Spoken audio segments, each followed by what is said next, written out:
कल्याण डोंबिवली महापालिका निवडणुकीचा जो प्रचार आहे, प्रचार आज रंगात आला आहे. आपण या ठिकाणी आज पाहू शकता की मनसे अध्यक्ष राज ठाकरे यांनी कल्याणसह डोंबिवलीमध्ये आपल्या उमेदवारांच्या प्रचार कार्यालयाचं उद्घाटन केलं आहे. आज ते डोंबिवलीमधील या प्रभाग क्रमांक 22मधील जे उमेदवार आहे संदेश पाटील यांच्या प्रचार कार्यालयाचं उद्घाटन करण्यासाठी आले होते. एकंदरीत या ठिकाणी आपण पाहू शकता की मोठ्या प्रमाणात अशी मनसैनिकांची गर्दी या ठिकाणी पाहायला मिळाली. आपल्यासोबत संदेश पाटील आहेत.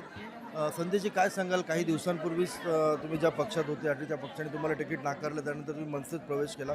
काय भावना आहे तुमच्या एकंदरीत? सर्वप्रथम तर मी सन्माननीय राजसाहेब ठाकरे आणि राजूदादांचे आभार मानतो की त्यांनी जो विश्वास माझ्यावर दाखवला आहे, तर नक्कीच मी त्याचं सोनं करेल आणि 16 तारखेला विजयाचा गुलाल उधळून मी त्यांना एक भेट देईल.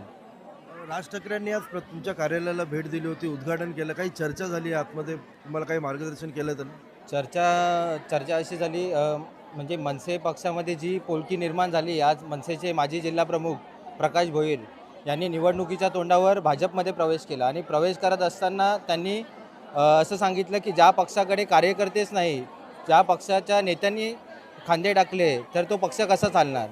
तर पक्ष कोणा एका माणसाने चालत नसतो. पक्ष हा चालत असतो. नेते येत असतात, जात असतात, बट कार्यकर्ते आणि पदाधिकारी जागेवरच असतात. तर हे जे गेलेत, हे लालसेपोटी गेलेत. तर मी एवढंच सांगेल की साहेबांना मी एक शब्द दिला आहे की मनसेचे 2 नगरसेवक गेलेत, तर 2 नगरसेवक मनसेचे आम्ही निवडून आणणार आणि गुलालाची उधळण आम्ही करणार. हीच आम्ही साहेबांना भेट देणार. काय सांगशील एकंदरीत? आज राज ठाकरेंनी तुम्हाला मार्गदर्शन केलं, काय सांगशील एकंदरीत? काय पुढे वाटचाल असणार? आम्ही बोलण्यापेक्षा करून दाखवू आणि दोन्ही गुलाल आमचेच असतील आणि हेच आम्ही राजसाहेबांना आणि राजूदादाला गिफ्ट म्हणून देणार आहोत. एकंदरीत आपण या ठिकाणी पाहू शकता की राज ठाकरे यांच्या कल्याण डोंबिवलीमधील दौऱ्यानंतर सध्या मनसे कार्यकर्त्यांमध्ये एकच उत्साह संचारलेला दिसून येतोय. येत्या 15 तारखेला मतदान आहे व 16 तारखेला निकालाअंतीच हा दौरा कितपत यशस्वी ठरला हे देखील पाहणं तितकंच महत्त्वाचं ठरणार आहे. अभिजित देशमुख, जिल्हा वार्ता, डोंबिवली.